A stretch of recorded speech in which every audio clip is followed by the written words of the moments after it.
Hello, film fans. Welcome to All the Film Things. I'm your host, Elizabeth. Thank you for listening. If you're enjoying this podcast, leave a review or a rating. Also, check out the All the Film Things Instagram for updates and more film things. Today, I am talking with Brandon Gibson. Brandon Gibson is a Los Angeles-based actor, director, producer, and writer. Brandon Gibson first entered the film industry over 20 years ago after being a stand-up comedy headliner for 15 years. He has starred in a variety of production mediums such as film, television, and commercials. Some of the television shows Brandon has starred in are NCIS, Austin and Ally, Blackish, Cobra Kai, and Fresh Off the Boat, to name a few. One of his recent television roles was on the Apple TV Plus limited series Lessons in Chemistry, starring Brie Larson. He has also starred in national commercials for Geico, Walmart, Airbnb, and Ragu Sauce, which, at the time of this interview, had been regularly airing on television. His upcoming projects include the film Crazy as a Loon and the television show Spilled Paint, a project in which he wears a lot of hats. Not only does he play the lead character, he also directed, wrote, and produced the show. Spilled Paint is expected to be released on Tubi this winter. It is my great pleasure to welcome Brandon Gibson. Thank you so much for joining me today. Hey, thanks. Thank you. I appreciate that. That's a bunch of stuff you listed there. Man, it really kind of puts things in perspective. That's your work. You had a lot of accomplishments over your career. Yeah, I've been one of the fortunate ones. I just don't like to sit still. I don't like to sit from too long between projects. So I try to hustle and grind as much as I can. And when you put it all out there, it kind of sounds like I've done something fun. You've done a few things, you know? Yeah. So I wanted to provide some context. We met on the set of Spilled Paint. I was a PA, and as I mentioned, you juggled a bunch of different roles. You led such a talented crew, and every day on set was such a positive experience. We will definitely be talking about Spilled Paint in a little while. But I want to learn about your interest in film first. So what were some of the integral milestone films in your life? Truth told, there's some great movies, but my interest and my involvement in show business really came from television, and it goes way back to when I was a little kid watching the Three Stooges. There was just a physicality and a different type of comedy than I was used to seeing, and watching the Three Stooges, watching Laurel and Hardy, a lot of vaudeville stuff. And then as I get older, I start to discover Monty Python, and Monty Python was majorly influential in my style and sense of comedy. And then, deeper into TV, we get into I think one of the best TV shows that's ever been put on television was Cheers. So TV is really where I got my sense of humor developed. But, in terms of movies, I grew up watching, just about all the classic 80s movies, but didn't really have a full understanding, just looked like they were having fun, just being different people. I think my taste in movies and appreciation for the process and all that didn't develop until I was much later into the game. But looking, taking stock of where I am right now and looking back, I can watch these movies with different eyes and different understanding and different sensibilities. And I'm looking at it for how do they shoot this and what coverage was needed here and what kind of lighting setup was there and why did they get this shot instead of this shot? And, the advancements, you look at Scorsese. Scorsese was pretty impactful when I saw Goodfellas. Mm-hmm. And then, if you want to go more modern stuff, like Taika Waititi is probably top of my list right now. But, Coen brothers have always been there. You and I talked about that on set. We did. Yes. I love the Coen brothers. And I think the first thing that I saw them do was Raising Arizona. Wow. Then, which you saw recently, right? Yes, I just watched it this week, and it was pretty funny. It's insane. It's just fun. The emphasis and the fixation on this parenting book was so funny. And you were talking about how you look at these films a different way. And one thing about the Coen brothers that I noticed was the camera shots and their camera work. Mm-hmm. And one of those shots had to do with this book where John Goodman's character comes back into the house, and with this camera shot, all we see is his feet. and we watch the feet come in, grab the book, and then leave. Yep. And one of my favorite good. shots is when when the guy's he's on the motorcycle and he's coming back, and you just see this low angle on the street, and he's just flying by and just scoops the stroller. I mean the bassinet. I can't imagine how many times they had to shoot that shot to get it perfectly dialed in. But it's those little bitty things that seem like they don't make that much of an impact or big of a deal when you just look at it and watch. And it's like a brief, maybe 1, 2, 3 second shot, but it creates the story, and it stretches out the story, and it makes the impact. And their ability to find those little tiny things is something that I've always looked up to. Even in The Big Lebowski, which you have said is your favorite film. Yep. There's some camera shots with the bowling ball that were incredible. Mm-hmm. Yep. When you put one of those pin cameras in a bowling, what it looks like is a pin camera in one of the holes, one of the finger holes of the bowling ball, and it's just rolling down the aisle. It's when Lebowski gets stuck in it. He gets stuck in the thing, and he's just rolling and rolling and rolling. Just a shot like that, or some of these shots where where he walks in and meets Maude for the first time, and she's doing that splatter paint, not zip line, but swing thing. It's just those types of shots. Just the way their creative mind works it just impresses me with every movie that they do. Another great shot in one of their films, Blood Simple. I don't know how to describe this shot, but basically it's a stationary shot, and two characters are by the door, which is kind of, you can see through the door, and the paper comes flying.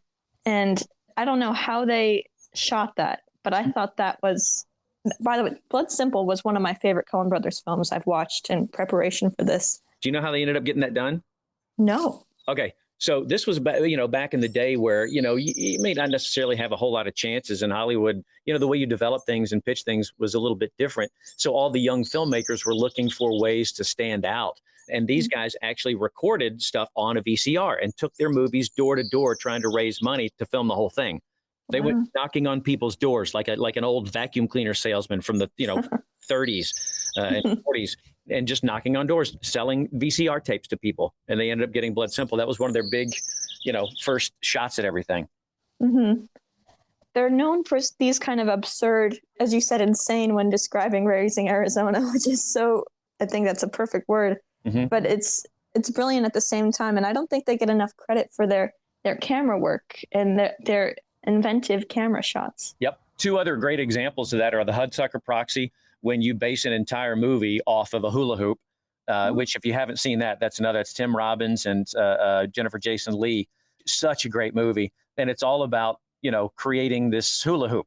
And I don't want to give too much of the story away, but it's another, I mean, if you can imagine an entire movie based around creating a hula hoop, they get it done. And you're not left 1 minute wanting for anything. Wow. And then another was now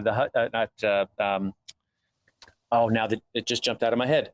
Barton Fink. That's it. Barton Fink. Mm-hmm. So Barton Fink, it's amazing because the way that they create a character off of something that is not human is amazing. So in Barton Fink, it's John Turturro, John Goodman, and they create a character off of wallpaper slowly peeling off of a wall. And they create an individual inside of a painting that comes to life, but you never really see much of what that life is because it's all in John Turturro's head. Wow. And that movie right there, I wanted so badly to understand the process that I went. There used to be a bookstore around LA called Samuel French. I think they still have online stores, but they add, brick and mortar stores. And you go there and buy your scripts and books and, all that kind of good stuff. And they were all sort of tied into acting or show business. And they had a lot of scripts. So you could go and buy scripts to different, movies or TV shows or whatever. And they had a copy of Barton Fink. So I was so enthralled by that movie that I had to figure out, I wanted to see the difference in what the screenplay looked like versus what they put on camera. And to read it, you don't really get the full sense of how impactful and powerful they are as filmmakers until you read that. It'll blow you away. So that sounds like that's one of your big milestone experiences in film, to go and get the screenplay, to really deep dive into understanding the film. Yeah, for sure. I did that a lot with television too. Whenever I could dig up the script, there used to be more resources to find these episodics. And I used to go and just read these and see where the laughs were and pace out, where the laughs per minute or per page on this particular script, and why does this work, and why didn't this work, and all that kind of good stuff. And so I like to figure it out with my own interpretation and try to find a way to merge the two so that creates sort of my own unique voice. When you were going through analyzing these teleplays, did this help you out a lot as a stand-up comedian? No, in fact, I think it was just the opposite. I think being a stand-up comic brought in a sense of humor that was unique to a lot of these television shows. And, it's almost like there's some things missing. Some differences to that would be like Ray Romano's show. That was based a lot on his stand-up. And they did that a lot in the 80s and early 90s, is they would take a stand-up comic that was successful and did a lot of talking about their personal life, and they would create scripts out of those bits.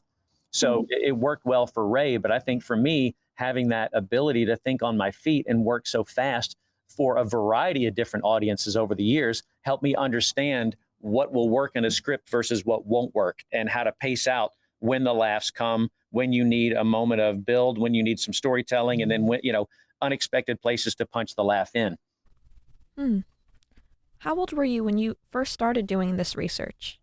Well, I started doing stand-up when I was 14. I did my first show when I was 14. Whoa. Yeah, I had I had an NBC special when I was 16, a Showtime special when I was 18. So, I watched a lot of stand-up and a lot of TV at the same time. And, shows like Three's Company, people like John Ritter was a big, big impact in my comedy development too. And just kind of seeing how these guys, and Steve Martin too, because Steve Martin, used stand-up to get him to a certain point, and then he just sort of went away from it, said he doesn't need to go back because he developed a strong film career and all that stuff. So, studying these guys and studying their path and trying to figure out what they're doing and how they're doing it, it's sort of like, like when you watch Iron Man and you see Tony Stark with all these things that are all around him and he's moving them around in the air with his hands. That's sort of the way I saw television and different styles of comedy, different generations of comedy, different comedians, different writers, all that stuff. And, I kind of just try to move it around to see what will suit me and what will work for a given project that I'm trying to write for or, tackle as a character actor or whatever the case may be. You mentioned John Ritter, and speaking of great comedians turned actors, one of your biggest influences was Robin Williams. Yeah. And you even got to work with him. I did. What was that experience like? On your website, you described this as your lifelong dream. Yeah, for sure. As a matter of fact, when I got the call from my agent, it wasn't a huge part. It was just a small part that had the potential to recur. And when my agent called me and told me I booked it, I cried, because just the idea of getting the chance to work with a guy that has had such an impact in my career was huge. And I'll tell you, here's the thing about Robin, at least to my experience, he is or was one of the most humble people I've ever met. When I got to set, I sat down. Fred Savage was directing the episode that I was in, and Fred was the first to welcome me to set, kind of showed me where I was going to be and what we were going to do, what the blocking was. And I sat down, and I was next to Robin's double. And he was a nice guy. Didn't really talk a whole lot, but, nice enough guy. And then we got a little closer to time to shoot, and Robin came out and took a spot, sat down right next to me. And I just sat there. Initially, you think, what am I going to say to him? What do you say to a legend, Yeah. So I thought about it a lot. And what came out of my mouth was, I just said, Robin, I just got to say, this is a pretty badass moment for me right now. And he looked at me and he goes, what's wrong? And I said, no, nothing's wrong. I said, it's just incredible to meet somebody who's been such a dynamic presence in my understanding of what playing pretend is. And he put his hand on his heart and he furrowed his brow in a very modest way and said, thank you so much. I really appreciate that. And as we continued to talk, I said to him, the TV, the show's off to it was David E. Kelly writing, so it was going to be successful. Mm-hmm. And I said, so, how does it feel doing television again, And he said, look, I'm just happy to be working. And I said, you're Robin Williams. I said, I'm happy to be working. And he laughed, and he was just a really genuine, humble guy. We had some nice little conversation, and it was the experience that I hoped I would have had. Just to have more of it was the only thing I could ask out of the scenario. But it was something else. In your scene with him, since this was a comedic show, was there room for improvisation? Did you get a chance to make him laugh? Yeah, I did. Because at the end, so the way the episode ended, I was in the very end of it, and my role was to come up to him. I was the sort of like the bartender server in the place that they would go after work to sort of decompress and unwind. So therein lies the possibility of recurring. I would be the guy that would, take care of him, whatever.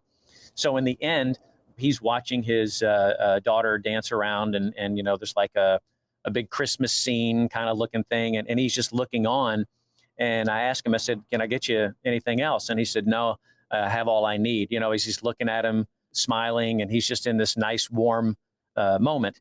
And so while we were doing it, of course, there's no, they pipe in all the songs and the music and everything afterwards. So we were just left in those long, pregnant moments, just waiting to give birth to whatever. So I said, "How's Fred with playing?" And he goes, "Yeah, play a little bit." So I've added a few buttons.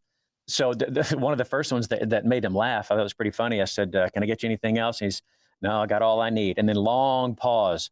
And then I got this like frustrated look on my face. And I said, "So I guess I'll cancel the poppers then."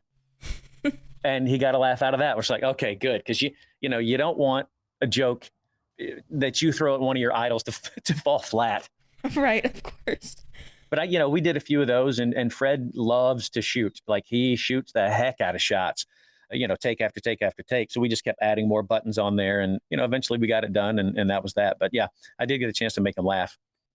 Oh, what a dream. What a dream to make someone as legendary as him laugh. And hearing about how humble he is, that's really amazing. Yeah. Yep. Yeah, he was something else. It was a really cool experience. In your performance, were you nervous, or were you able to lose yourself into the role and be able to act opposite him? Oh, no, it was pretty easy. For me, I feel more comfortable rather. And I said this in my first TV special when I was 16. During the interview part of the show, I said, I feel more comfortable on the stage than in my own bed at night, which is true. When the camera comes on, or the lights, come on, or the mic is in my hand, I have zero fear. None. I mean, I don't fear falling, because I trust my ability to pick myself back up from a moment. And, there's so many people that would get, okay. So when you go in for a role, everybody kind of does things a little bit different. And a lot of times you'll, screen test or chemistry test. Sometimes, depending on what the show is, you'll have to go in front of a bunch of network executives and read in front of them. And I mean, a bunch. And I did a show years ago for CBS. And when they brought me to executives, I went in and there was a room full of like 12, 13 people, and they have seen it all. So it's like, okay, what are you going to do? Impress me, that kind of thing. Get the chip on the shoulder. So rather than do what they told me to do script wise, I started going through the room and picking them apart one at a time. As soon as I saw one of them break, when I said something about one of them in particular, I knew I had them. And the ones that I was picking on at the time, I didn't necessarily have in the moment, because it was, you don't want to, you're a network executive. You're more important than anybody in the world in that moment. So nobody messes with you, whatever. But when I started dismantling them, it was great. And I spent more time in the room than anybody else and ended up booking the show. But I love that type of opportunity. Tell me that you're going to put me in front of 10,000 people and I'll do backflips. That's what I love. Give me a camera where you got, 40, 50, 60 crew people, 200 extras, whatever. And I'll create the stillest moment you can find, or the most explosive moment that you can imagine. Did it take a while to have no fear, or were you just immediately like that when you first started stand-up? It's always been an escape for me. It's always been nice to be somebody else or pretend to be somebody else. And when you're on stage, it's like everybody's there for you. Whether they're there to see you in a particular show or not is irrelevant. Because if they're there watching you, they're engaged in that stand-up show. They paid the tickets to see the show, or they're watching this movie, or they're watching this TV show. You are a part of what they have dedicated their time to being invested in. Mm-hmm. So as long as that's the case, there's a certain power that comes with that, and a certain level of confidence that comes with it. So just in booking a role, you've done more than anybody else has done to book that role. So the confidence goes through the roof and the nervousness goes out the window for me. Oh. That's very interesting. As an introvert, that's stunning, but I've heard artists, performers talk about this very thing, saying they are more nervous to perform in front of 10 people rather than 10,000. Is that something you can relate to? I mean, the more the merrier for me. I mean, the more people you have on set, the more chance to make it impactful. And I just get more and more excited. I mean, when you're doing stand-up, there's this unwritten rule that's not an official rule, but if there are less than 10 people, the show gets canceled. But I've had to do shows for 10 people. And it's more nerve-wracking to do a show for 10 people than it is for 10,000 people. And, I just love, another thing, I did a show called Ben and Kate for Fox back in I don't know, maybe 2000. I don't remember when it was, but it was Nat Faxon and Dakota Johnson were the stars. Huh. Nat was fresh off his Oscar win for The Descendants for the writing, and Dakota was just really starting to make a mark for herself. And I played sort of the one that got away. So, the girl that played my wife was the one that got away, and I was marrying her, and Nat was trying to get there to stop the wedding to profess his love and all that kind of good stuff. Right. Mm-hmm. Well, interesting. The girl that played my wife is actually Seth Rogen's real wife in real life. Really? Oh, I thought she worked more behind the camera, not in front of the camera. Everybody, she's a phenomenal writer too. But everybody was super cool and super fun. But, here you are in front of a guy that just won an Oscar and has proven himself over the years to be hilarious. So the good thing is, before we actually shot, he and I hit it off over what we believed should be the change in catering and craft services, and they should have donuts served first. And we laughed about that. And then when we went into the scene, I was 10 foot tall and bulletproof. So I was creating all these things. And there's nothing to me more satisfying than when cut is called and the entire crew breaks up laughing in an explosive laugh. And the director for that particular episode he was on a hot streak. Everybody was using him. And so I broke Nat, I broke Dakota, and I broke Lauren. Everybody broke, and it was great. And it almost got me to the point where I couldn't stop laughing because just the euphoria of the moment, I crushed everybody on that set was something that wasn't in the script. You're talking about breaking, and specifically Dakota Johnson, who I just saw break on SNL a few weeks ago. Yep. As someone who's a comedian and interested in comedy first before becoming an actor or turning into an actor, was SNL ever something that you considered or wanted to strive for? Yeah, absolutely. I actually got to audition for SNL a few years ago. Whoa. I didn't get it because in my opinion, I think a couple things kind of worked against me. Number one, my age. I would have been the oldest cast member, second to, I think, Leslie Jones was a little bit older than I was at the time. Also, I get compared a lot to Dana Carvey. Oh, always. Interesting. Have. Yeah. And so, to have another Dana Carvey-esque, that thing, president of the show might be a little bit of a thing, but maybe they just didn't have a need for me or they were looking for other things. But I was very happy with my audition tape, and my agents were all happy with it. Manager was happy. Everybody was pleased. It just didn't, the timing, sometimes it works out, sometimes it doesn't. And right. I think I'm a little old now because it skews much younger. The cast and the audience, kind of skews younger. So, I had a shot at it, and I was grateful for it, but that one never came around for me. There have been legendary stories about SNL auditions, and many of them who talk about what they did in their auditions mention that they did impressions. And I remember on the set of Spilled Paint, you had a lot of great impressions. One of them was Jimmy Stewart, which was just perfect. And I was going to ask if you did any impressions like those for your audition, but also if you also love old Hollywood films, if that's something that you grew up on as well. Yeah, I do. I did a bunch of other impressions. One of my biggest impressions and best impressions is Barney Fife. I love Don Knotts and been a Don Knotts fan for a long time. And, I did a few other things. I did mostly original characters, which I know they really like. So the impressions were, I think I did a Mitch McConnell impression. I'm trying to remember what else I did on there.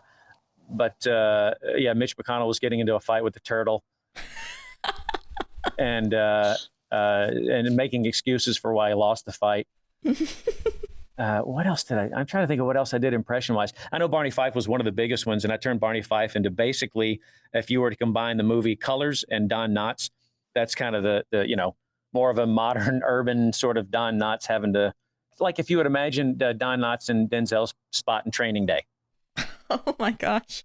That kind of feel.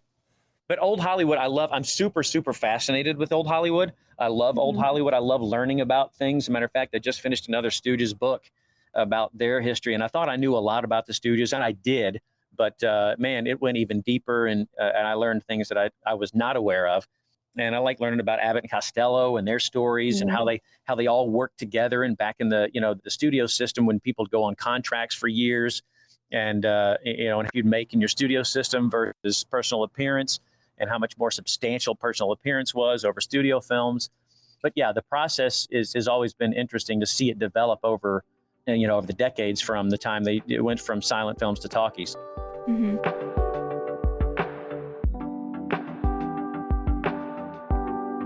How do you feel the industry has changed since starting out 20 plus years ago?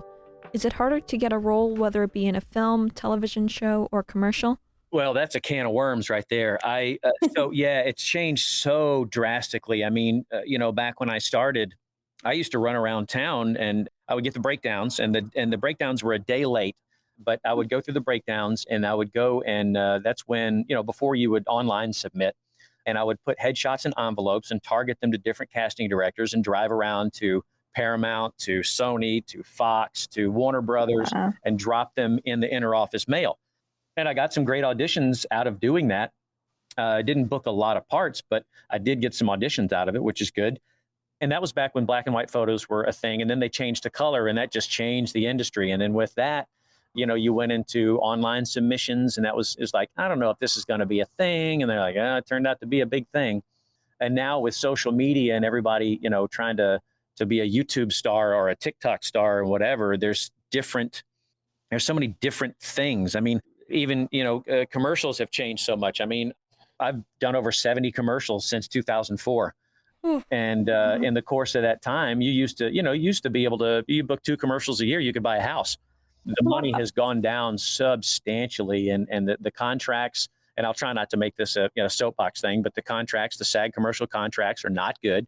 They keep getting worse. We keep losing money, and there's this non-union runaway. SAG wasn't able to keep a lot of the contracts, and signatories are breaking off and doing non-union things.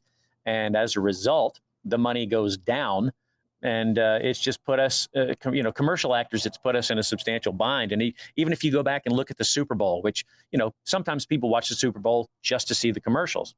Mm-hmm. Well, the problem with this particular year is that I think in just about, I would say with confidence, 90% of the commercials were stars. They were all stars. Yes. So that reduces the opportunity for character actors and commercial actors who have done it for years. That knocks our opportunities down tremendously. Because if these guys, these agents and these companies are looking for faces, well, they throw enough money at them, they're going to take them. And in the meantime, we shrink a little further down as working commercial actors. And again, that was my bread and butter for years. I mean, 70 commercials, it's actually more than 70, but I kind of just go by tens now. I've been fortunate enough to work so many, but yeah, social media has changed things, and I've missed out on commercials and jobs because I don't have a big social media following. I don't have millions of followers, and they want a built-in audience so that they don't have to do a lot of work, as much work. But on the flip side of that, where things have gotten, better, I think, is with all this online content, with Netflix. Netflix changed the game completely with House of Cards, and everybody else is trying to fall in line. So there are so many different ways to get a show on television now, whether it be, some of the big ones, Netflix, Hulu, Amazon, but some of these others, like Freevee made such a mark that Amazon bought them. Tubi made such a mark that Fox wanted to buy them. And so there are great ways to get distribution deals now if you can find a way to get your show done. You get the show done, you get a distribution deal, you're on television. Back when I came on, cable, that's where you saw more of the edgy kind of stuff. Network TV was still kind of a force, but now network TV has shrunk so much, and even cable has shrunk so much because all these, places, platforms like Netflix and Hulu and all these are doing content that, you could only dream about. I mentioned David E. Kelley earlier. David E. Kelley has always, been a writer for network television shows. So that with that comes along these bookends. You have to write within these bookends. You can't get super edgy because you just can't do that on network TV. And then you cut to what he did for Amazon with Goliath, and that's David E. Kelley writing Without Borders. And that show is phenomenal.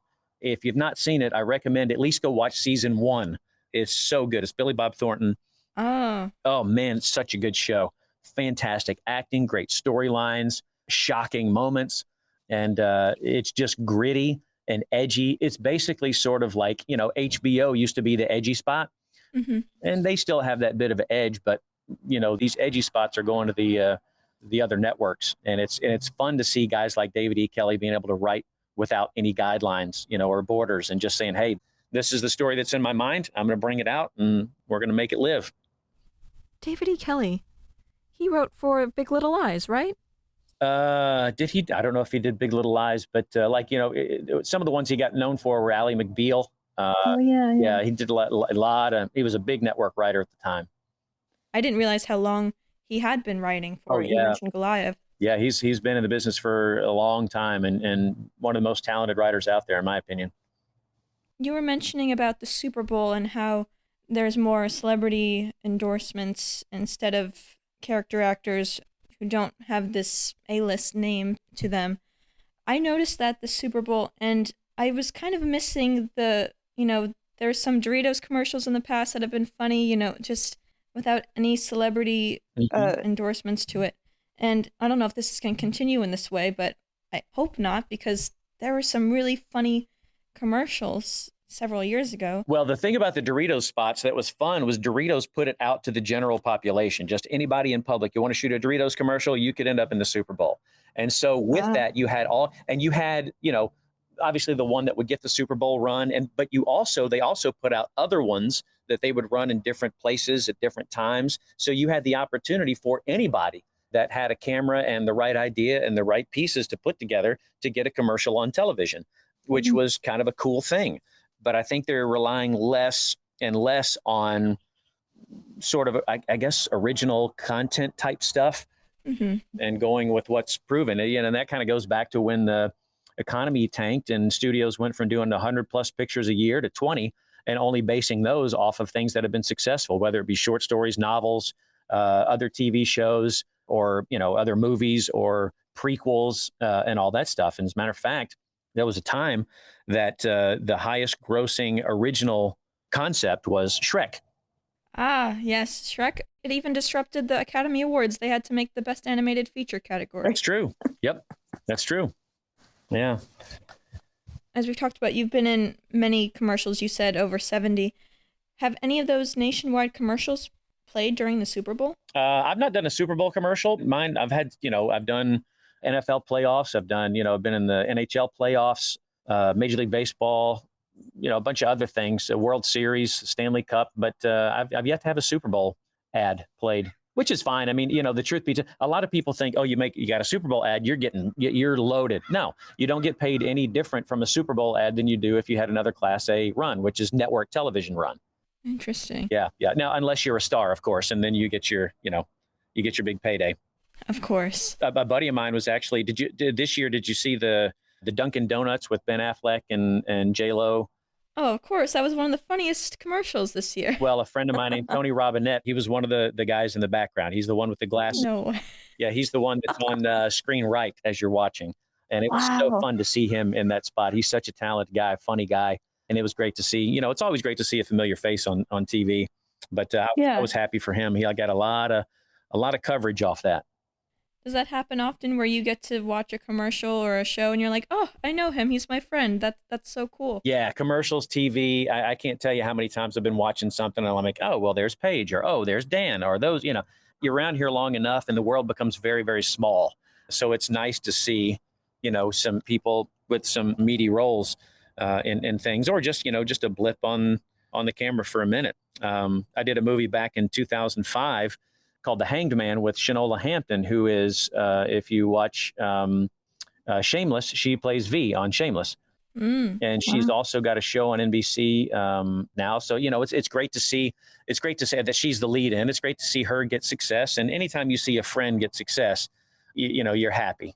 Yeah.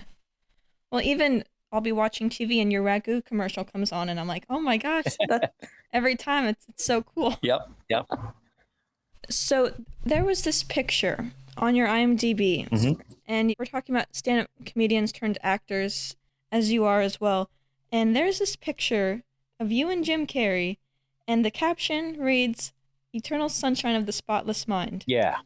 Were you in Eternal Sunshine? No, I was not, but I got to go to the premiere for it. So I got a chance to meet Jim and talk to him we didn't talk very long, but he was super nice. And we talked about a common friend who was a stand-up, a guy named Leo Dufour.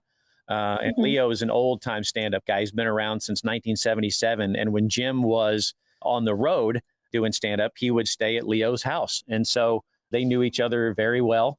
And so, we just talked about Leo for a minute. And I used to work with Leo. We toured together for a little bit. We'd do shows here and there together. And so we just, shared a common friend and a smile and a laugh and a picture. And that was that. That's very cool. And I mean, he's probably put on, the Mount Rushmore of stand-up comedians turned actors. Oh, for sure. I know you mentioned Robin Williams.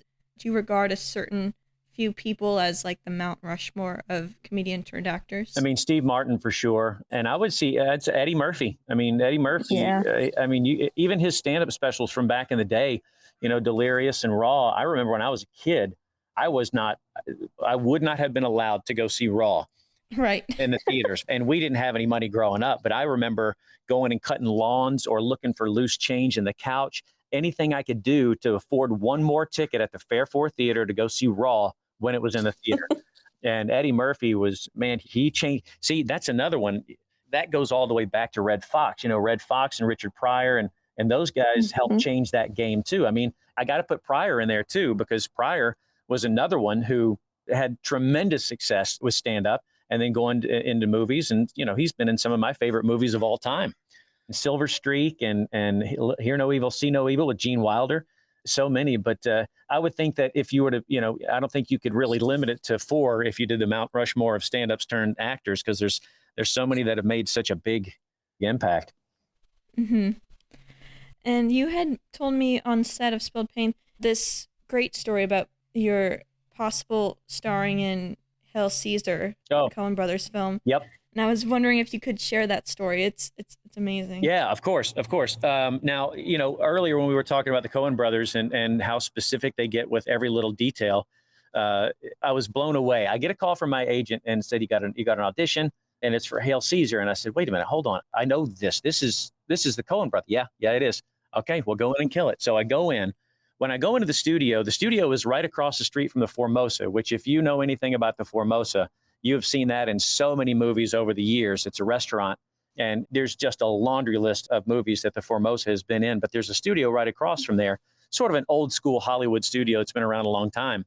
So I go up in there on the second floor. And when I go up, before I even get to the sign-in sheet, there is just art that lines the hall all the way down around the corner. I followed it. I go around the corner and then I go down the other hall, and it is just storyboard after storyboard after storyboard after picture after artist rendering, all this. So I'm going to tell you this, that I never really understood what people said about, their success comes in pre-production and prep until I saw what I saw that day.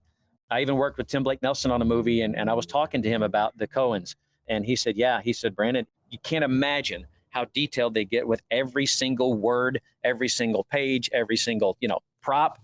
Anyway, so I'm looking at all this stuff and I get called in the room. So I get called in the room, I go in, and it was to read like 3 or 4 lines for a second AD shot, a shot of it. The character was a second AD in one of the movies that they're shooting in Hail Caesar. So I go in, I do my thing. I get to do it a couple of times. Casting director gets some laughs. It's a good job. And I leave. Now, the thing with Hollywood, you get an audition, you audition, and then, that's it. Out of sight, out of mind. You just forget about it and go on with whatever you got going on. I think 2 weeks later, I get a call. Hey, Brandon, you got a call back for Hail Caesar. Dude, that's great. I'm going to send you the sides. Great. Emails me the sides, and it's 6 pages. And I'm like, I think you sent me the wrong thing. Said, no. She said, Ethan watched your tape. And I said, I'm sorry. Would you say that again, please? Yeah, Ethan watched your tape. I was told that Ethan watched your tape and he sees you doing a little bit more. And if I could, seriously, you could have just put me in the box. Just, I'm dead. That's it. I don't anything else. And this part was opposite George Clooney. Oh, wow. Yeah. So not only did he watch my tape, he also saw more in the form of me working opposite George Clooney. So I got my stuff down, and it was for like an older sort of grizzled, I kind of felt like a detective kind of thing, right? So I go in for my read for the callback and I do my thing. And again, great response from casting. And I did not get the role, but they said that they really liked what I did. And the role ended up going to a much older, grizzled, kind of a guy that looks like he's seen a lot more life than I had. So just the idea that Ethan watched my tape, though, was and then gave me the opportunity to work, opposite George was pretty incredible. That's one of the most validating things, even with the Robin Williams story and this, like two people who mean so much to you in the industry validating you. And I can't imagine how ecstatic you were to get that note back. Yeah, it was pretty great. I mean, it was, a little bittersweet because I didn't book it, but the idea that he watched it and saw, potential for more that's a win to me. And they might even consider you for future roles too. I know they're getting back together to work on another project. Yeah, as well. There's, matter of fact, I've got a friend of mine that's in their upcoming movie. I think it's just Ethan's movie. I don't think it's Joel's. But I was talking to her about it. Said he was so nice. They shot it in Pittsburgh. She says, I have emails from Ethan saying, hey, why don't you do this? And hey, I'm thinking about this. And what do you think about this? And it was a very collaborative thing between the two of them, which is even more encouraging. So one of these days, I'd definitely like to get the chance to work with them. And hopefully that day will come down the line at some point. Is that one of your big goals, dreams as an actor? Yeah, absolutely. Absolutely. I've got two in my sights right now that I really, really, really want to do. And that's one, just any Coen Brothers movie. And I want to be on any kind of Marvel movie. Oh, yeah. Have you ever auditioned for any Marvel projects? I have not. I've worked with some people. I worked with Brie, obviously. And then I worked with Randall Park, who was in Ant-Man and WandaVision. And I've worked with a couple other people who do on the animated side, the voice of Bishop, the voice of Black Panther. A friend of mine, a very talented voiceover artist, Isaac Robinson Smith. So I've worked with them, but not on a Marvel project yet. But I think we can target that. And I think one way or another, I'll find a way to get on something. Yeah. And I know you're a big fan of Iron Man. Yes. Massive. You had this suit that you posted. Did you build this Iron Man suit? I did not build the suit, but I did have the suit built for me. And I built it not for like cosplay stuff necessarily, but more for like, to wear to like children's hospitals, charity events and stuff like that. Places where kids can't get out of the room and they need a little, pick me up. So I was working with a company that they had a Spider-Man and a Wonder Woman that were pretty great. And so we would do things here and there. And I don't get the chance to wear it very much, but I can say that I have my own Iron Man suit. Were you a fan of the Iron Man movies before? Well, have you been a fan of Iron Man, the character, before the movies, or did the movies and Robert Downey Jr. make you a fan? Well, the movies enhanced it. It was pretty much the only comic book character that I followed when I was growing up. And then when they, announced the movie, I'm like, okay, this is great. And they said who Iron Man was. And then they said that Favreau was directing. And I said, I don't know if you could make this any better. Really? Oh, yeah. Yeah. I mean, Robert Downey Jr. as Iron Man and Jon Favreau at the helm. Are you kidding me? How incredible. My favorite movie of all of them, I think, is number 2 of just the Iron Man movies. But that one's got, it's more animated. It feels more like the comic book and comic books than the rest of them do. But they're all just so good. I do have on order, I'm getting an Ant-Man suit made. So that's what's coming next. Are you collecting?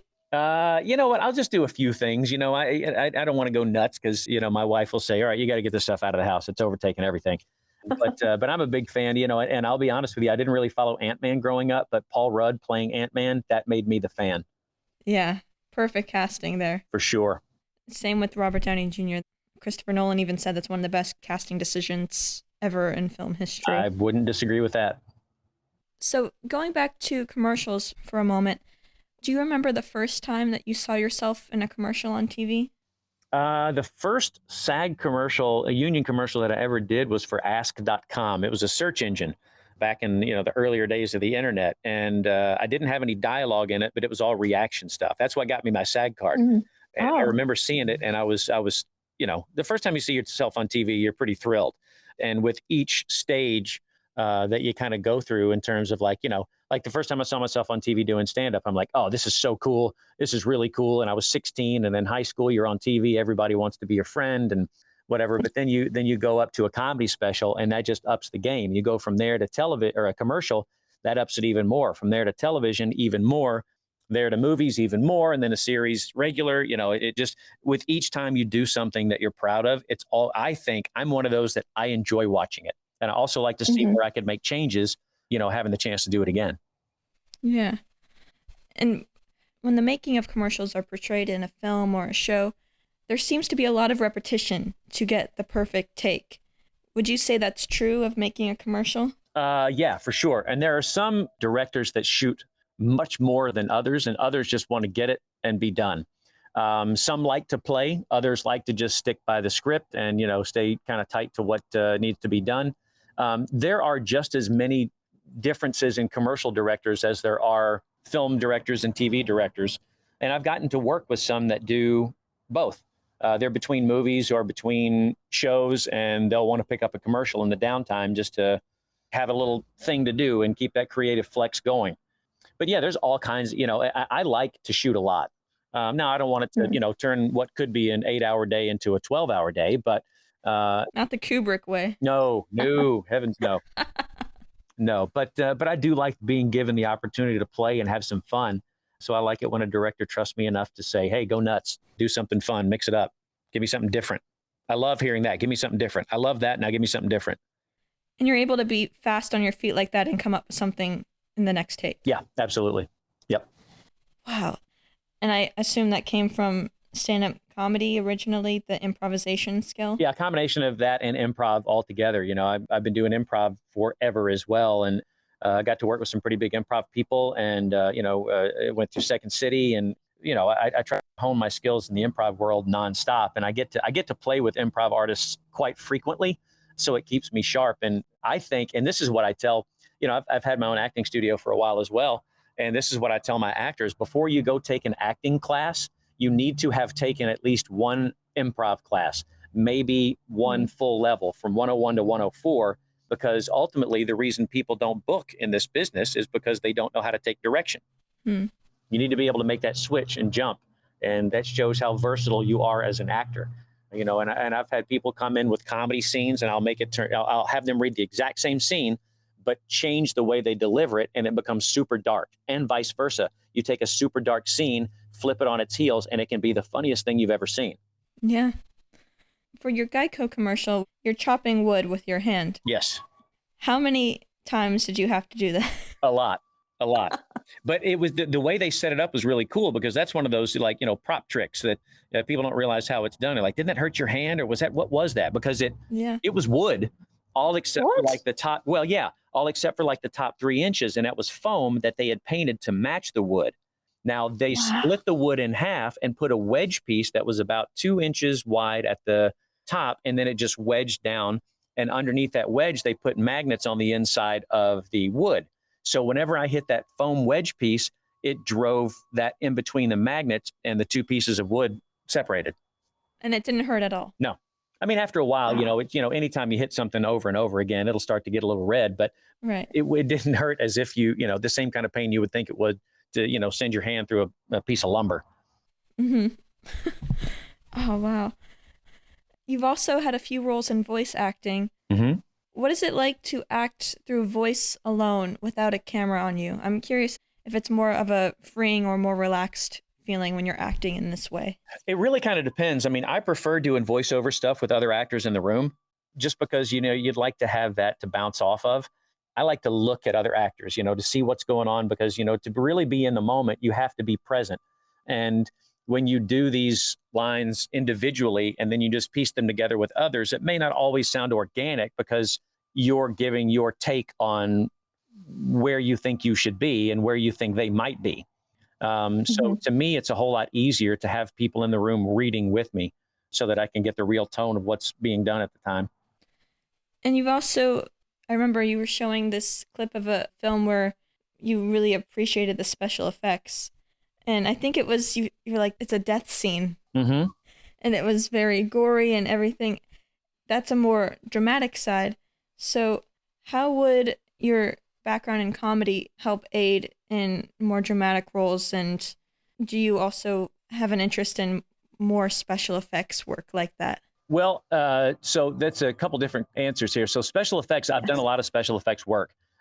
creature work and stuff like that. Usually creatures are bigger guys or skinnier guys or ones that have a particular look, but I've been able to be successful in the creature world for years. And I have a love for practical effects over visual effects, just because it creates so much more reality and so much more depth in a scene. And you can separate yourself from a car jumping in space, falling out of space. You know what I mean? Versus a car actually jumping a ramp and falling to pieces and you're seeing it, same thing with like a death scene, when there's a real blood spurt versus something that's been splattered, and put in post. So I like the practical stuff. And that was a fun movie to be a part of. Primal Rage. It's out there and you can see me get sort of well, I don't want to give away too much, but you can see a pretty grisly end to me in that movie. Right. And that was fun. And then what was the other part of that question? Oh, the comedy, the drama. Yes. Sorry, I combined two questions in there. That's okay. So here's the thing, and this is said a lot, and so this isn't anything that I'm saying, but it does ring true, is that drama is easy, comedy's hard. If comedy was easy, everybody would be hilarious. So that said, there's a different layer of understanding with people who are comedians that comes from almost escapism. So you look at like you mentioned, Jim Carrey. Jim Carrey had just a horrific childhood, living, in dumpsters and being homeless. And Robin Williams has had many, substance abuse problems and emotional disorders and things like that. So with people like us, there comes that release and that sense of relief and being in a place where you're creating joy and happiness for other people. In order to get there, you have to understand what the opposite side of that looks like what's funny, what's not funny. And there are some people that are funny and some people that just aren't funny. But if you look at some of the most celebrated dramatic actors, I mean, you look at the dramatic stuff that Jim Carrey's done, the dramatic stuff that Tom Hanks has done, the dramatic stuff that Kevin Spacey's done, even though I don't really like celebrating Kevin Spacey, but if you because he was a stand-up back in the day. Same thing with, we mentioned Steve Martin. I mean, the list goes on and on and on about funny people doing, dramatic. Again, one of the best, Ricky Gervais. I mean, if you've never seen some of Ricky Gervais's more dramatic work, it is, man, there's a show called Afterlife that if you haven't seen that, holy cow, it'll rip your heart out. But then you look at Ricky Gervais's funny stuff and you'll be in tears on one side of it or another. So I think people that have a background in comedy, and this is my personal belief, have more opportunities to tap into the more dramatic, heavy, and theatrical side than the opposite. Because I think people who are just dialed into drama have a hard time being funny unless they are led right into the pit by breadcrumbs of directors saying, all I want you to do is this. So that's my personal take. And I know a lot of other comics and comedians and funny people agree with me. But I think you got to have that understanding of the dark to see where the light is and how to present that light to other people. Yeah, you mentioned with Ricky Gervais's more dramatic roles. I think a great example is Good Will Hunting with Robin Williams. He really can get an audience to cry through his long monologues in the film and just his whole performance. Yep. Dead Poet Society, 1 hour photo. Right. I mean, he's got some pretty, dark and heavy and layered performances. And what you said about how comedy is harder than drama. Yeah, that's a great take on comedy and versus drama. Yeah. I mean, otherwise we'd all be hilarious and you wouldn't stop laughing everywhere you went. Oh, wow. That would be an interesting film. Yes, it would. Insane people run around laughing nonstop. Your appreciation of practical effects made me think about, of course, because I'm biased, Christopher Nolan's my favorite, Oppenheimer. Did you see that film? I did. I've got a friend in that one as well. What? Yeah, a guy named Mike Baker. Mike Baker, I do a show with at Disneyland, and Mike is a phenomenal actor. And he's got parts opposite Robert Downey Jr. I mean, he plays this sort of confidant, the guy that gives him advice. Oh, yeah. Oh my gosh. That is amazing. Yeah. Well, I know Mike was kind of tight-lipped about the whole thing for a while, but when he finally could say something about it, I'm like, dude, I'm so proud of him. I'm so happy for him. Oh, what a dream working with Christopher Nolan. Yeah.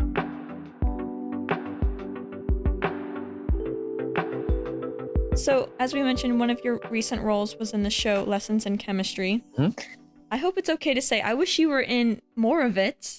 Well, that's the funny thing about that show is it was interesting. I was in more of it. In fact, I should have been a lot more in episode 1 for sure. I had a lot more dialogue in episode 1, but here's the tricky thing about this business is, you never know when something's going to come up and you're going to miss what you think you've nailed. So I had to save another story. I was injured on a commercial set back in 2021, and I ended up having to have a year later cervical surgery. Wow. I had to have a disc replacement and a fusion in my neck. And I was 3 weeks into the recovery, or a couple of weeks into the recovery of the surgery, and they called and said, "Hey, can you come do ADR for episode 1?" And I said, "I cannot, because I can't get out of the bed." I was bedridden for almost 3 months. Oh my gosh. Yeah, it's pretty brutal. But so I did not get a chance to go in and do the ADR. So maybe that audio was not salvageable. But there were a few of us in the chemistry lab that got a little bit more axed than we'd like to have gotten. But ultimately, I got to tell you, I loved being on that set because we had so much fun. Brie Larson loves playing games. Really? Yeah, board games. So we'd be backstage, and we were sitting there on the stages, and Brie came out, and there was a guy behind her and carrying a table, and she says, "All right, pop it right here." And he unfolded the table, and then she had a box, and she popped the box on top of the table and pulled out a stack of games, and Boggle was on top, and she put it down on the table, and she goes, "All right, everybody knows how to play, right?" And so we all started playing Boggle. And a fun story was, we got to be, kind of jokey around with each other a little bit, all of us backstage. And so we go up on, we get called to stage before we could reveal our answers from the previous round. And I'm sitting at the table over in the corner with a couple other actors from the show. And I hear behind me, Brandon. I turn around, I'm like, "What?" Like, "Come here." And I'm like, "No." I'm like, "No, come here." I'm like, "No, come here." And so I walked over there, and she goes, How'd you do?" And I said, "Oh, I did good." She said, "Okay, well, like, how'd you do?" And I'm like, "Well, I got a 7 letter." She said, "You did not." And I said, "Yeah, I did." She goes, "What is it?" And I said, "I'm not telling you." She goes, No, what is it? What did you get?" And I said, "I'm not going to tell you. You're going to steal my word." She goes, "I'm not going to steal my word." And I looked her right in the face, and I pointed, and I said, "You steal my word, you're dead to me." And I told her what the word was, and she goes, "Oh yeah, that's pretty sweet." I said, "I'm telling you, do not take my word." And I walked away. So we had a lot of fun playing backstage. So I would do that experience all over again, just to have that same fun with those actors that I got a chance to play with. And then when I went back for episode 4, there were different directors. Bert and Bertie, which have they directed some of Hawkeye. If you look at Bert and Bertie, fantastic directors, and so nice, so sweet, and so fun, and gave me the chance to play too. And what was a simple scene in episode 4? I'm falling asleep. Yes. That's it. Right. But went back, and when I showed up, everybody was like, "So good to see you." And Bree's like, "It's nice to see you again. Welcome back." And my kids, my family, we're all Marvel nerds. We're all Marvel fans. So I got a couple of bobbleheads for, Captain Marvel. And I said, "Hey, would you do me a favor? Would you mind signing these for my kids?" She goes, "Of course. You wouldn't even have to ask. Yeah, give me the pen." Wow. So she signed the Funko Pop bobbleheads for each one of my younger kids.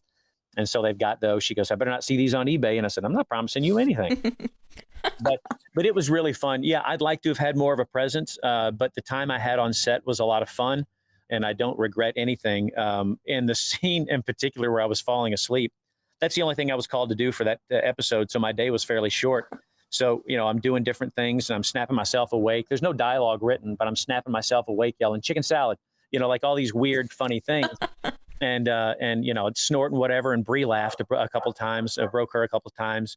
And then Bert and Bertie, they were like, "Okay, can you just give us one just straight up, just waking up?"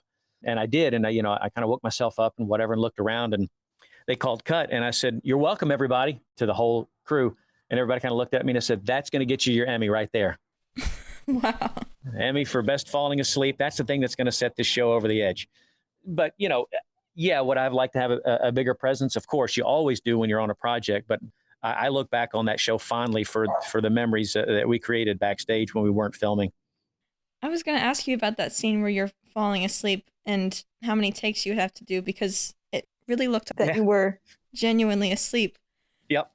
We did a bunch, and that's what hats off to. I wish I could work with Bert and Bertie again with some substantial dialogue, because they were so fun, so nice. No, we just did it a bunch of different ways. And, some I would completely slump over on one side of the couch, and others I would just whip my neck back up, and, variety. And again, yelling things, waking up, snorting, like waking up in a panic, like I don't know where I am, a bunch of different things. So we probably shot that scene for about, I don't know, 20 minutes. Really? Yeah. Oh, so you were in for a little while and then you got to leave. That was Quick it. day. My day was done. Wow. So how many days were you on set? Let me see. I was on for a total of, I think, 4 weeks in different capacities, Mm-hmm. And Brie Larson seems like a fun person to play games with after your Boggle story. Oh, for sure. Yeah. She's very, very nice. Just, it's one of those things where you hope somebody's going to be nice. And she was that and then some.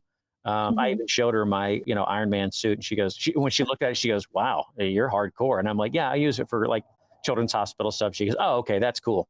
She goes, "I thought you were a dork." And I'm like, no. I mean, I am a dork, but so she was kind of giving me a hard time about that. But she's super sweet. And I think, should we ever run into each other again, she'd remember me. And, if nothing else, it's nice to, tell my kids I actually worked with an Avenger. That's kind of fun. Of course, yeah. And as a Marvel fan, did you talk to her extensively about Captain Marvel? No, as a matter of fact, we had very limited conversations about that. We spent so much time just playing games and just being present in the moment and just talking about life stuff. And, we didn't have any really deep conversations, but everything we did was fun. That's the thing that she was, backstage. She was just fun and nice. Yeah. Oh, I love hearing that. I've been a fan of her and her career. So to hear that she's so nice and gracious and competitive in games is I love that. Yeah, she's an Oscar winner too, by the way. She is, yes. Her performance in Room it's a tough film to watch, but she was absolutely deserving of that Oscar. Agreed. If you haven't seen that and you don't have an appreciation for Brie Larson, you should see that movie. You're also starring in a upcoming film, Crazy as a Loon. How is production coming along? Well, that one we shot back in 2020, and I think it's pretty much done. I'm in contact with the creator, and I think he's pretty much done with everything. But he's got so many other things going right now. He's a very busy guy that I haven't really kept up with that process much. He's a childhood friend that's been very successful as a musician. His name is Muck Sticky. What a great name. Yeah, he's got a huge trend going on all the social media stuff, and he and I are working on a project to kind of further that along too right now. So, but yeah, it was fun. It's always good to work with friends, and it's nice when friends have you in mind and you don't have to audition and do all the legwork. They just say, "Hey, I got a part for you. You want to come in and play it?" Yeah, let's do it. Yeah. Would you say you get a lot of roles through your friends and connections? No, not really. I mean, on occasion, I had one series that I did that was written for me, and I was number one on the call sheet, so that was nice. That doesn't happen, but and every now and then I'll get a call. Hey, would you want to do this? Or I got this thing, or would you want to? And there's not a lot of money in it, but I'll give her a friend, and I know we'll have a good time. So yeah, and I do the same thing with my friends. If I've got something, I don't have a big budget, but I think it'll be great. I'll call in some people, and we'll get it done. We just had a table read for a Western comedy that I wrote. We just had it on Monday, and I just called a bunch of talented friends and said, "Hey, I want you to do this and do this," and they all jumped in, and we did limited outside casting, but it turned out great. And now I'm looking forward to getting some funds for that pilot and get that off the ground. Oh, it's another show. Yeah, it's a Western. Yeah, comedy Western. Have you been a longtime fan of Westerns? Yeah, I'm a big. There are a couple of genres, like old genres that I love. I love pirate lore and pirate stories and actual factual pirate stuff. Same thing with the Old West. In fact, this show, all the events that happen inside of it are structured around real events that happened in the Old West. So it's going to be a lot of fun. I can't say a lot about it, but I will say, if you can imagine Tombstone meets Last Man on Earth with the heart of Ted Lasso, that's what we're pitching it as. Oh, that's cool. Yeah. As a writer, is it hard to overcome a creative block? You also wrote Spilled Paint, which I'm going to ask about in just a moment, but writing another show, I imagine writing can be quite a challenge. I enjoy it. I don't follow the traditional patterns that a lot of people do, like with the treatment, I'll do a treatment, outlines and stuff like that. And I don't necessarily always follow the proper 3-act because I think if you've got the right characters and the right storyline, then you can flow through and still get something accomplished, which is kind of what I did with Spilled Paint. As a matter of fact, I didn't, resign myself to the standard 3-act. It was just, if the scene is carrying and the story's being driven, then, that's all you need really. But no, I like writing. I'm my forte is comedy. So Spilled Paint was sort of a departure from that because it's such a heavy drama, but I like writing. I've got 6 shows right now that that are sitting in a pitch deck Oh my gosh. Yeah. And I've got another folder full of probably another 10 or 15 concepts that I just need to develop and flesh out a little bit more. But I love to write. I think it's a lot of fun. It's a great way to escape. And I edit as I go. I'll go back and read a couple of pages or a scene and go, okay, let me change this and change this, rather than get it all done, then read it and then go after stuff. I like to attack it while it's fresh in my mind. So, talking about Spilled Paint, this project is like your baby. I mean, you starred in it, directed, wrote, and produced the show. How do you feel knowing that it's in post-production, that it's coming out very soon? Well, I'm thrilled. I mean, we shot this thing. Beth Wheatley, the producer, came to me in 2020, in January 2020, and said, hey, I've got this thing. Would you want to direct it? I read the script and I said, have you had anybody doctor it yet? And she said, no. I said, would you mind me, script doctoring? And they agreed. And so I script doctored the whole thing, and I changed a lot of the content. And as I did, I found myself creating this character that I thought I would like to play. So I got her, a couple of drafts back and said, hey, I don't know if you've got anybody in mind for this part, but I think I'd like to play this part. And then as the conversations got even further, I'm like, you know what? Yeah, let's do that. So I ended up shooting the pilot there. And then, of course, the pandemic hit and changed everything for everybody. Mm-hmm. So 2021, we came around and they were getting festivals and getting a lot of attention, and they needed scripts and I didn't have them. So 3 weeks time, I banged out 4 scripts. What? Yeah. Oh my God. Yep. And everything was good. We had minimal rewrites, but we did have some rewrites that we, sent it through, and bada bing, bada boom, here we go into production. How'd you meet Beth? She was incredible. She's so nice. She's great. Beth and Justine are just fantastic. I love them like they're my family. But Beth, I've known for years. She and I worked together at Universal Studios. I did a lot of shows and characters and things at Universal Studios Hollywood. And she was one of the supervisors over there. And she and I just hit it off. And, when you hit it off with somebody, you just hit it off. And so she and I have always been buddies. She is an excellent producer, really took care of everyone on set. Yep. Yeah, she had her hands full on this one. We all kind of did, but she did. She's come through on every possible level for everybody, going above and beyond. And so, I'm hoping this thing turns out to be something she's proud of, and we're all proud of. I think it will. I think it will for sure. I think it will. I mean, it looked great on set, and everyone was excellent. Like, everyone was truly talented and hardworking. And I only seen like bits and pieces, but from what I've seen, it was really interesting. And I already have several friends who are excited to watch it. They told me, let me know when it's out. Yeah, I'm excited. We'll get this thing out hopefully sooner than later. We're just in post-production now and getting through. We've got, I think, most of the full editing is locked as far as the picture and everything, but now we're working on post audio and soundtracks and all that fun stuff, color and all that stuff to try to lock things down. You mentioned about how you came into starring in the show, but how about directing? Was that something that you were initially like, oh, I want to direct this as well, or? Yeah. That's one of the things that I thought would really serve it well to get the story across. Because even when I write like a director. That matter of fact, that's been critique, and it's also been praise over the years that you write so detailed. And I think that's the best way to tell the story. The more detail you have, then it's almost like if you were to take a storyboard and put it in dialogue form. Mm-hmm. That's kind of how I do things. But yeah, I felt like I wanted to push for myself to be able to direct it, because there's been many times I've written something and another director comes in and they don't get the vision, and so things get slipped up, and that can cause some tension on set at times, and then other people, you get too many cooks in the kitchen kind of thing. Right. So I figured if we could just have it all one singular voice. It's sort of like Favreau did with Mandalorian. Yeah. He wanted one voice through the whole thing, so you didn't come in and get things muffled. And I mean, you will see how that turned out. Great success. Yep. Let's see. Oh, what was I going to ask about directing? What was it? Well, I will tell you this. Sort of my philosophy on things is I like to get what needs to get down and then give everybody a chance to play and put it in their own voice.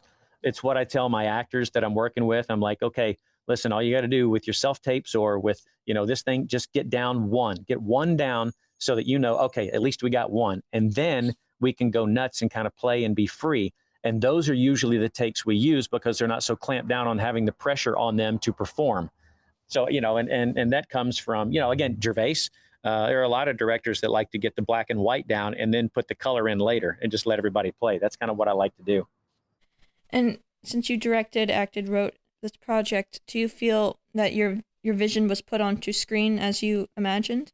For the most part, yeah. I mean, obviously there's some changes and things that come along with, what works and transitions and through lines and things like that. We've had to make some adjustments and changes. And, when you go into post-production, you have to kill some babies, so to speak, and get rid of some stuff that you thought would work and stuff, and then do some reshoots here and there. As a matter of fact, we had to do a reshoot on the fly in production because my ending didn't work as well as I hoped it would for this one particular episode. So we needed to reshoot it. And I rewrote the scene and we reshot that scene. Wow. Was it hard for you to have to change the ending? I imagine that's a big change. It was, but once we got through it, I got done with it. And on the drive home, I'm like, it didn't work. I thought it would, but it didn't work. And we need to redo it. We weren't set up to do it the way I had it in my mind. And so there was a disconnect. And if I saw the disconnect, then everybody else, when they watched the show, was going to see the disconnect. So we made the change. I rewrote it and talked to Beth, and she said, yep, I agree. Let's reshoot it. And I said, okay. Wow. There was this video that you were doing a table read. I think Buddha just posted it recently in 2020. So were a lot of your friends cast in the show as well, or is it a whole new group? Because you said you knew Beth. Yep, I knew Beth. And Bronsonn, I actually cast. Matter of fact, Bronsonn, Buddha, that plays Buddha, Bronsonn, that little punk, turned me down the first time. Oh my gosh. Little punk. The guy's massive. But anyway, he turned me down. And when you talk to him and hear him tell the story, he's like, I didn't think I could do it. And, he declined the audition. And I reached back out to him and said, dude, just do it. Just do it. And he said that he's so glad that he did because he ended up being an integral part of the show. And not to mention I mentioned that Western, well, he's a part of that too. He's a very good guy. And I want to make use of him as much as I can. Also, Jamie Klein. Jamie's a friend of mine as well. He plays Patrick in the movie. But other than that, I knew some of the crew, but we did most of the casting. And then Justine, I knew Justine, of course, who has grown so much. It's so fun to watch her growth over this whole process too, and really blossom as an actor. But yeah, I mean, I knew a few people going in, but a lot of them were just, people we cast along the way. I was just texting with Buddha because he's going to come on the show as well. Awesome. And he said that he has about 3 projects he's in the middle of doing. And that's just a lot of projects. So hearing that you have 6, that's... Well, I've got 6 in the deck, and I'm shooting one. We're in pre-production for one right now. We go into production next week on something that I've been wanting to do since I was on the road doing stand-ups in my early days on the road doing stand-up. And it's going to be fun. So, and I can tell you, the show's called Punchlines. And what it is when you tell a joke, you're left to the theater of the mind of the person you're telling the joke to really, it's up to it's what they see. And sometimes that causes a joke not to land the way you hoped it would land. So it made me think about these jokes that you hear over the years, the ones that you're sitting around telling your friends, or, you're sitting at a bar and somebody's telling you jokes back and forth and whatever. And there's all these different views and different visions. But what if there was one singular vision? How would Steven Spielberg shoot a priest, a nun, and a rabbi walk into a bar? And so what we're doing is we've taken 8 jokes that I've told to celebrities or celebrities have told me over the years and comedians, and we're turning those into cinematic films, like short films. So, imagine your favorite bar joke turned into a film. Oh my gosh. I already love it. Yep. So I'm super excited. Again, I love to use the people that I can trust and people I believe in. So I'm using some of the funniest people that you may know or may not know. I mean, you've got complete unknowns that I'm bringing into this that will hopefully, give them a vehicle to get some other work out of it. And I've also got friends that were on Mad TV and, that are on TV nonstop, and I'm utilizing them as well. It's just a good core cast of unique people that are going to help me sell this thing so that people get that one clear vision of what the joke could be. I can't wait for that already. Yep. Fun. I've heard from some actors that it can be challenging to direct and star in a film or any production. How did you find that process? Was it more challenging than you expected? Well, it's always challenging, when you wear multiple hats. I mean, for the longest time, I was just an actor. And then I'm watching and studying directors and seeing what they're doing. And then I start writing my own content. And I'm like, all right, well, I think, could I turn this over to this director? Yeah, but I don't know if they get the full thing. So there's that level of excitement and knowing what I want. I know what I expect of myself. And if I can deliver that, then a lot of times it feeds the people that I'm on camera with, and you get different things than what you had intended that end up being better. So I like doing it because I can direct on the fly and give notes while we're going, rather than wait for a director to go, hold on, what if we did this and what if we did that? I enjoy doing it. Is it a lot of work? Absolutely. Is it overwhelming at times? You bet. But I do like doing it because it just gives me that sense of knowing that what I have in my mind is going to come out exactly the way I see it. Right. And how would you describe what the show Spilled Paint is about? Well, it's actually based on, sort of loosely based on true events, or inspired by true events. And it's, a guy gets caught up in what he doesn't realize is an underground art world with one of the most notorious people in the world. And he finds himself way in over his head, grasping at straws to try to get out of it. And see, I don't want to give away too much here either. Right. Yeah, of course. See, I'm a storyteller, so I like to tell the story so that people get a good vision.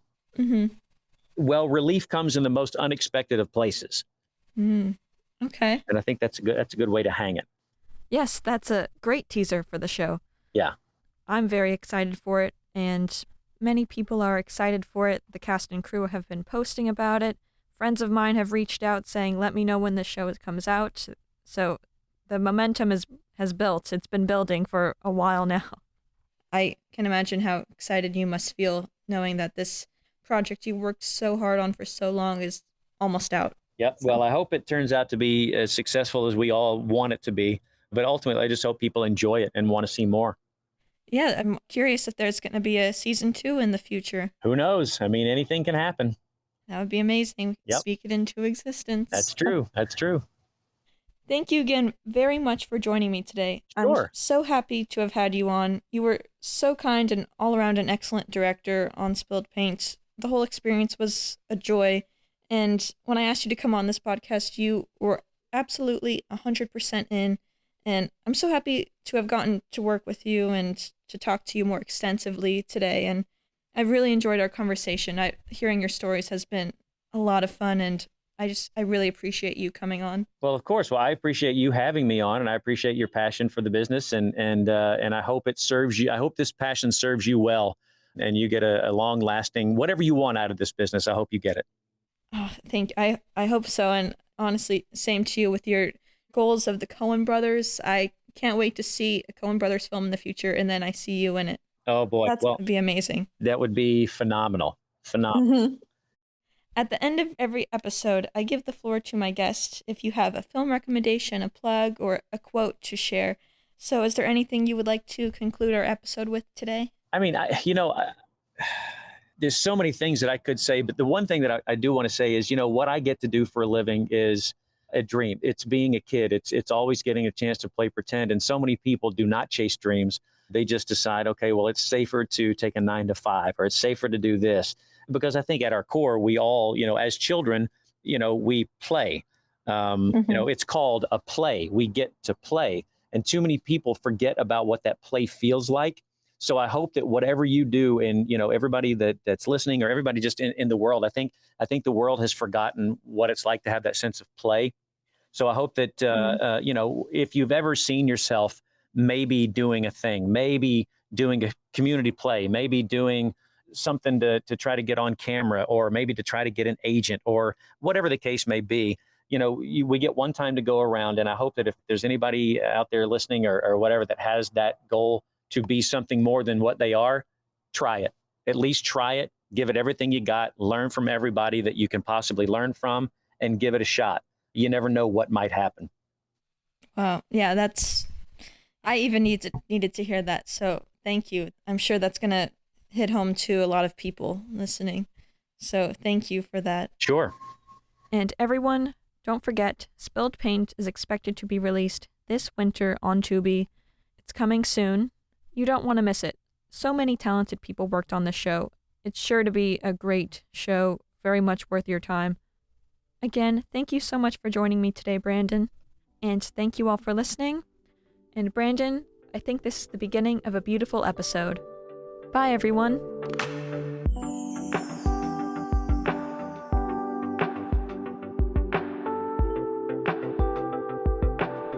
Special thanks to Brandon Gibson, Beth Wheatley, Dr. Jillian Smith, Danielle Bowman, and Taylor Donaldson. This episode was recorded on March 8th, 2024.